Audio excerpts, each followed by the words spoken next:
Hi everybody, Chris Titley here and welcome to Scoreboard. This episode is powered by Swyftx, Australia's top-rated crypto exchange and proudly homegrown, just like many of the athletes and business leaders we feature on Scoreboard. These Scoreboard Live mini episodes were recorded on the 29th of October 2025 at the MCG in Melbourne as part of the Sports Tech Conference powered by STWS.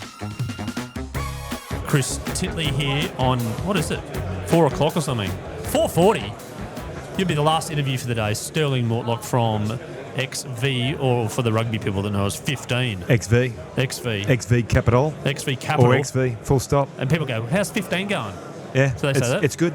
Yeah. What's been going on in the 15 world? Oh, it's been a pretty interesting time for us. We've had a new executive chair come into our business, brought in a new chief operations officer as well, and really tried to simplify and streamline what we're doing. So our business right now is sports advisory and sports investment, and doing that, in a really systemized and structured manner. So it's taken us a while, but we feel like we're in a really good hitting zone now.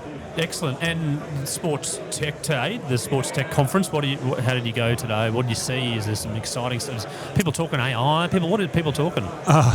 Yeah, I think firstly the content's been great, but secondly, probably is more the case with all these big conferences. It's more around the content, getting to meet people in the industry, getting to see what's out there in practice, and opportunities to really network. It's been fantastic. Like literally in between sessions and probably spilling over into some of the sessions, can't help catching up with people and really sharing ideas, and times that we're all busy. A lot of people have come in from, Sydney and from Brisbane and everything else. It's a great excuse to catch up. Yeah. So that's been fantastic. Yeah, it's good to meet finally as well, face to face. Absolutely. Well. It's the first time we've met face to face. So there you go. It is. Indeed, we've actually, I think you're at my cousin's wedding a while ago, a long time ago, very very long time ago. Would have been 20 years ago. But sports and sports tech. Yes. Why are you excited? Well, I think we're at a point in time whereby you're having this massive, confluence of technologies affecting our lives. So you're having quantum computing, AI, blockchain technologies, or mainstream adoption of blockchain technologies, and this whole concept of digital transformation. I think it's quite old, yet in sport, it's all hitting sport all at the same time as well. And so what you're seeing right now in sports technology, let's just talk about for one vertical for a second, high performance or human potential. So you might be seeing some technologies and innovations that NBA players or NFL players are utilising, and then potentially within 12 months or even less than that, every Tom, Dick and Harry in the public domain is getting access to these technologies. So the time between our heroes and people that are at the absolute tip of the spear doing interesting things around performance and human potential, the time frame to see that to mass adoption is really reduced because technology and innovation is facilitating that uptake or that speed to market.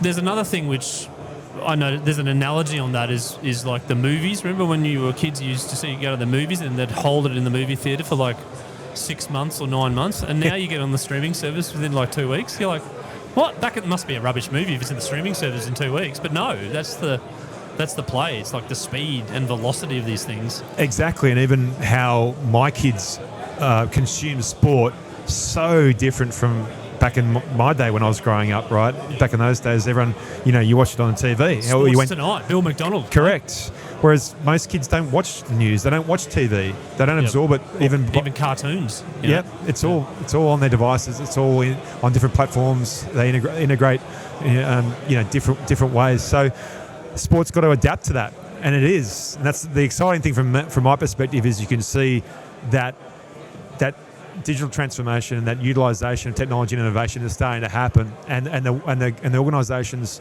that are facilitating that are going to win, and the sports that do it en masse are going to win as well. When it comes to looking at technology that hits players, it hits teams, it hits leagues, do you think about those tiers and where various products can fit in? Because from a social media point of view, fans follow leagues, or they follow teams, or they follow individuals, maybe and there's just different ways of following sport now. Yeah, I guess from our perspective, we certainly do look at technologies and innovation from where does it fill in the sporting ecosystem. We don't always like using that word, but it's the easiest way to say across sport. So does it hit the community? Does it hit the semi-professional, the aspirational? Does it hit the professional? And does it hit all three of them at once? Obviously, it hits all three of them. That increases the addressable market, or hopefully the upside to that solution. So for us, that's a really big one. An example of that right now is, one of the companies that we like for a long period of time is Sportable. That's a company that does the microchip in the ball. That microchip in the ball interacts with a player tracker. It auto-codes the game in real time and does really interesting things for the elite sporting level. Right now, it's been used in the AFL, AFLW. It'll at some stage go into the AFL. But what I see as being a great opportunity in that company is doing a consumable that every single kid potentially could buy a smart ball at Rebel Sport or any sporting store and potentially do kick against their hero. Yeah. Basically. And baseline the data. Yeah. And you're like... And it's a great way of engaging with the next generation of kids, because you can gamify the crap out of what that data does. And kids just love that competitive nature of gamifying, right? That's it, right. You gamify competitive nature. You have, global leaderboards, age group. You can do whatever you want with that. So it's a really cool example of what a company can do. It's at the elite level, but it can go all the way down to the consumer level. Yeah, I was talking to someone that's organising the marathons here today as well, and they were saying the marathon participation's just gone through the roof in Melbourne and Sydney. Yeah, well, that's another one, because running, there's a lot of social running clubs has become a really big thing.